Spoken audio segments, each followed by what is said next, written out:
Hi guys, it is Wednesday at about 11:30. Look at this. Oh, here, getting some light. Look at this. These are all watches that have dead batteries.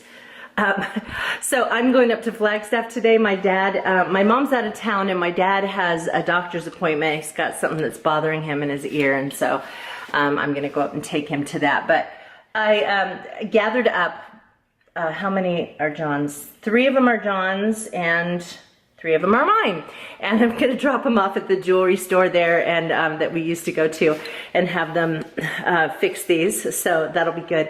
I have to show you something I'm so excited about, you guys. I'm so excited. We have been looking for a breeder because we decided we want to get a Boston Terrier. Of course, I'm not going to get one until December because I want to make sure I'm home, and so I'm going to wait until after I've retired and I'm not driving up to Flagstaff all the time. Or if I do drive to Flagstaff, I can bring, I can bring the dog with me. But anyway, I have been looking and looking and looking, and just, the Boston Terriers are not terribly common dogs out in this part of the country. I mean, maybe they are in Boston, I guess, but they're not terribly common out here. And if you do find them out here, like, people are way into having show dogs, and so they're not really into, the whole thing of just breeding companion dogs, which is what we want. We don't want to show a dog. We don't want to breed. We just want a nice, healthy pet. And so I finally found a breeder, and I was chatting back and forth with her for over the course of a couple hours. We were kind of Facebook messaging each other about different things. I think she was trying to get a feel for us and what kind of pet owners we are, and so I'm asking her questions. Well, anyway, so they have these 2 dogs that they're planning to breed in September. And if it happens successfully, then the babies will be born around the beginning of November, and they'll be able to be adopted out around the end of December or beginning of January. So let me show you the parents. Okay, there's picture number 1. And there's picture number 2. Is that so cute? This dog's name is Violet, and this dog's name is Maddox. Maddox, of course, is the boy, and that's Maddox, and that's Violet. This one, Violet, looks like Chloe. Not really so much from the side. Her nose doesn't have the same exact shape, but from the front, she looks like Chloe. And this dog doesn't look like either Vanessa or Chloe. And they're actually smaller. So this dog is 18 pounds, and he, let's see, Vanessa was the smaller of our 2 dogs. Chloe hovered somewhere between 21 and 23 pounds, and Vanessa was between like 19 and 21 pounds. He's 18 pounds, and she's 14 pounds. So the babies should be little. And oh my gosh, you guys, I just can't even stand it. So cute. So hi guys, I am on my way to Flag now. It's 1 o'clock, and so I just want to show you here. When I look around campus, like, that's a new building, and here, this is a new building, and that's a new building. But when I walk on certain parts of campus or look at certain buildings, I am reminded of when I went to college here. I used to live in that building. It's a dorm. And so this grassy area is a little bit different, but and then that is the bookstore, and that was the same when I was in college here. And then this right here was a dorm that was here when I was in college, and so was this. And so every so often, as I'm walking across campus in this place where I've been an employee for 15 years, I get this little glimpse that throws me back into the mid-80s and reminds me of, when I was,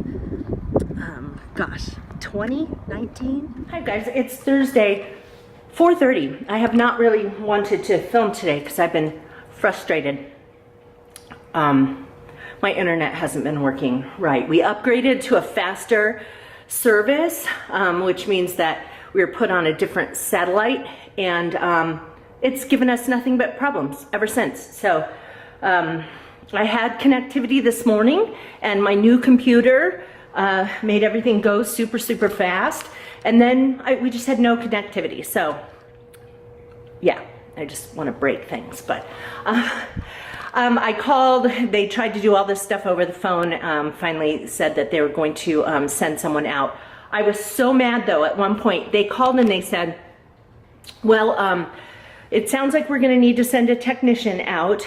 And the guy said, so you need to know that it's going to cost $127. And I said, hold on, just hold on a second here. I said, you cannot charge me for something that has never worked properly. You charged us $100 and something for installation of this system, and it has never worked properly. And I am not paying it, and you are not charging me for something that you have put in and it has never worked. So after throwing that little mini tantrum, I said, I need to talk to your manager.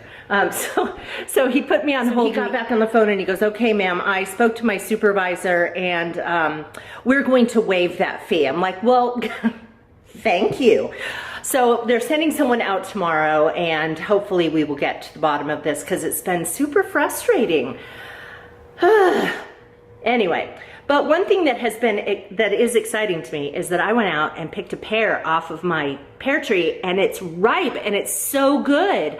I'm super excited. Also my apples, most of my apples on both my Granny Smith and Pink Lady trees are ready. I just picked about 35 of them off one of the trees and put them in a bag and put them on my neighbor's front doorstep. They're the ones that let me come over and get peaches. So I'm gonna start her out with those and then see if she wants more. She's gonna dehydrate some and then I'll need to see if she wants more. So what I'm gonna do is I've decided that I'm gonna pick some probably tomorrow. Yeah.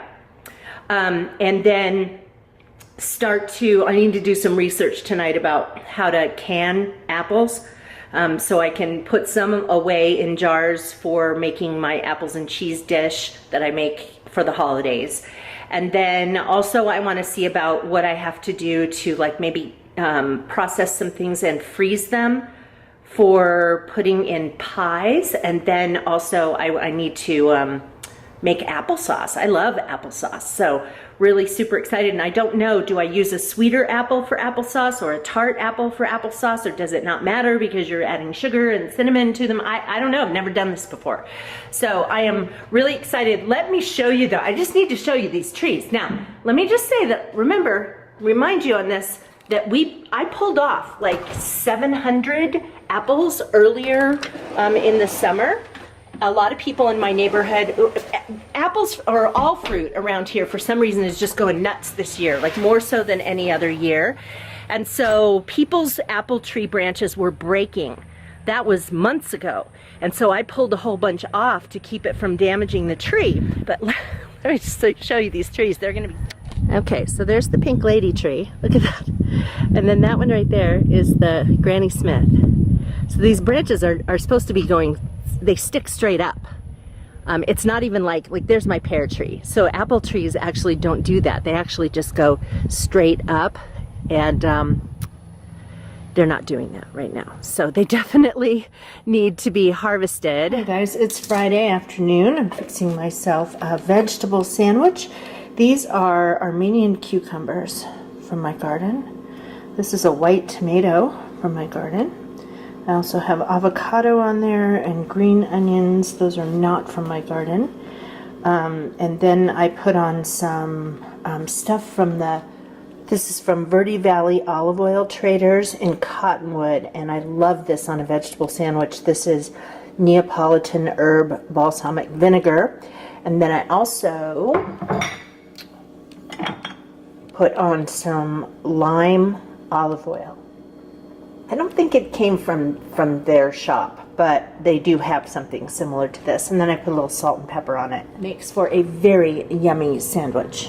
And in case you wondered why I had it sitting on paper towel, I always take a vegetable sandwich and wrap it up in a few layers of paper towel because they can be pretty messy to eat. So this takes the bread and makes it almost like a pita. Okay, just wanted to show you guys that the apples are ready. And so I peeled them and cord them. I did this by hand. I found out my mom has an apple peeler, like one of those snazzy ones that my uncle gave her, and she's never used it, so she said I could have it. So I have, 4 trays of apples here that I'm dehydrating, and every so often I kind of switch the order of the trays, because of course the one at the bottom is going to get the most heat.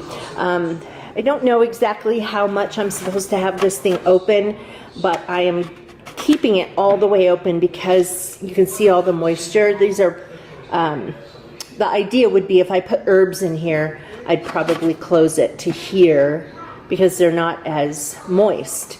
But you don't want it to make, like a steam room in there.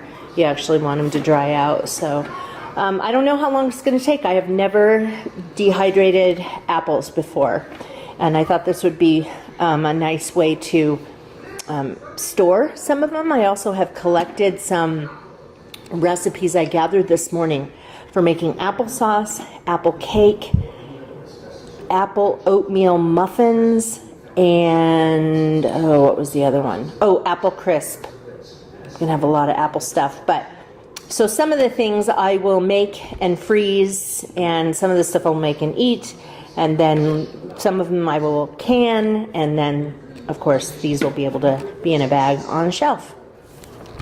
Okay, so I'm getting down to the last of my, you know how I had those piles of tomatoes before, and so as they're ripening, I'm doing things with them. There's an avocado, but anyway, so I've got all of these, and they're, I had 4 big things piled up, so we're getting to the bottom of the tomato pile. I made 3 small jars, I cut my thumb, 3 small jars of salsa, and this, I didn't can it, I didn't take it through the canning process, so so I have marked it, I've marked it, it says ref, which means refrigerator, salsa, that's just an indication that to us and to anybody we might give it to that this needs to stay refrigerated.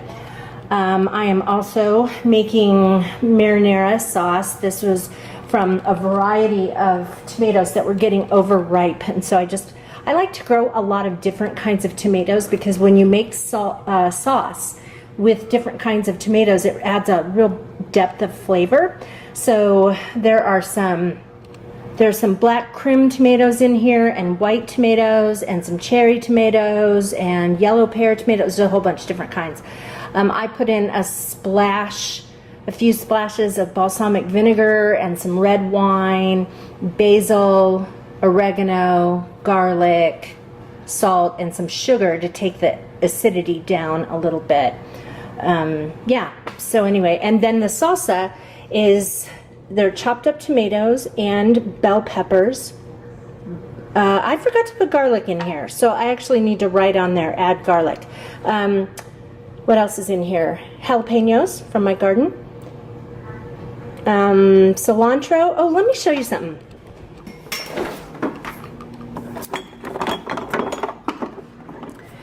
This is a great thing to have on hand, because when you buy cilantro, it spoils so quickly in the refrigerator. It wilts, and then it gets slimy, and you have to buy a big bunch of it. And so this stuff is sold in a lot of grocery stores, and you can get cilantro and parsley and some, I think, basil, some different kinds.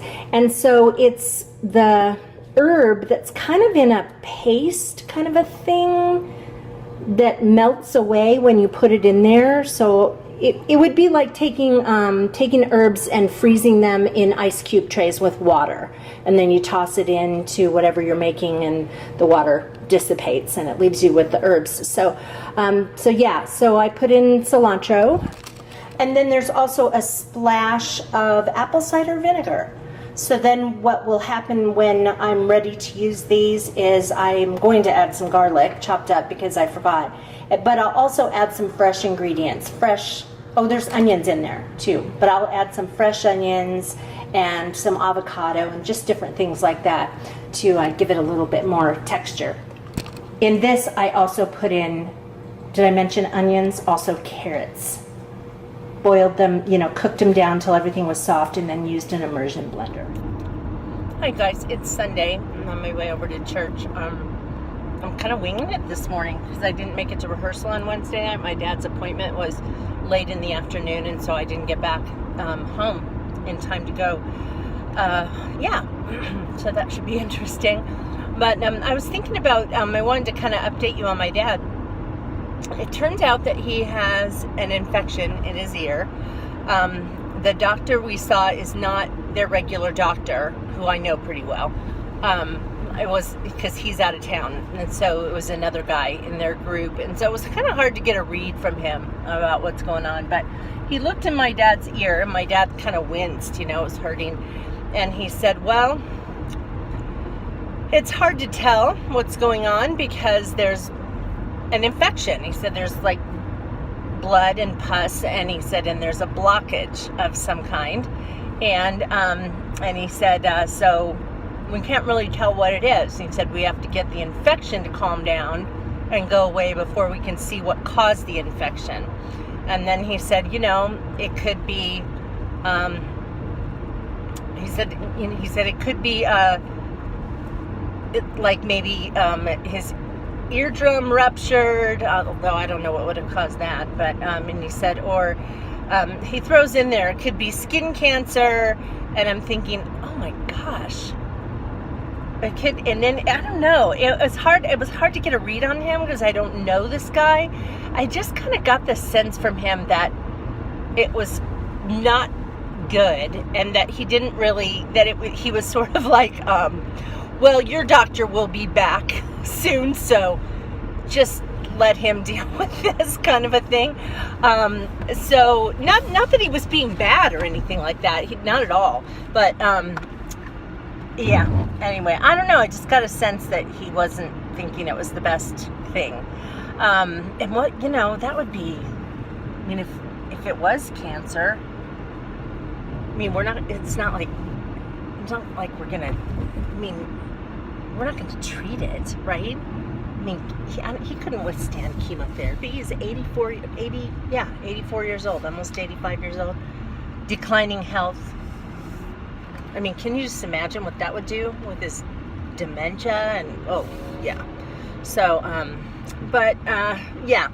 Anyway, I wasn't really thinking too much about that, like what was coming after all of that, except that they put him on, I think, 3 different kinds of medications, a couple of antibiotics, an ear drop kind of a thing, and basically they're throwing the kitchen sink at the infection, which is good. And I talked to him the next day, and he said, was it the next day or the day after? And I asked him how his ear was feeling, and he said, better, I think. And I said, so if you tug on your ear, because the doctor had kind of just held on to his outer ear to stick a little device in there to, see what was going on. And my dad was wincing.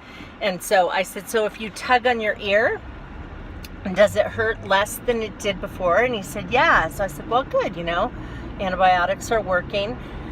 And then my mom called me yesterday, and one of the ladies who lives there at the same place my dad does, she's friends. They're friends, and they usually eat meals together and stuff like that. She kind of just takes care of my dad. So, but anyway, she called my mom and said, he's not good today. She said, I was having meals with him. He's falling asleep while he's eating. And she said, this is different. And so, anyway, as it turned out, she called my mom later to let her know that,